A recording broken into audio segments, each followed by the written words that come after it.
curious sort of what you saw from that 4-game sample size, and where you're sort of landing on Ritter going into this 2023 season. No, I'm with you. And like what sucks is so I did chart him and like numbers wise, he's mostly very bad. Yeah, And yeah, there's a couple of reasons for that. One, obviously he's a rookie on a team that wasn't very good in the pass catching department. Obviously Arthur yes, yeah. Smith is a mastermind in the run game. But they just didn't have many dudes outside of Drake London.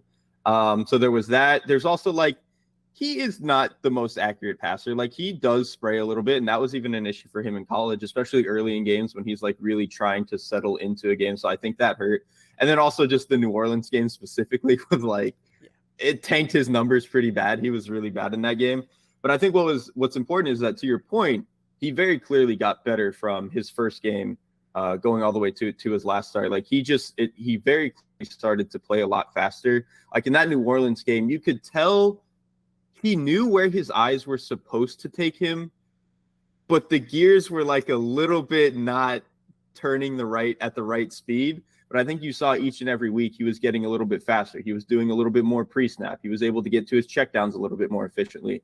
And I think that was really starting to help him be a little bit more accurate because I think the way I kind of view his accuracy is actually very similar to like somebody like Dak, where like he's probably going to have 3 or 4 sprays a game where it's like, buddy, I know you're better than this. What are you doing?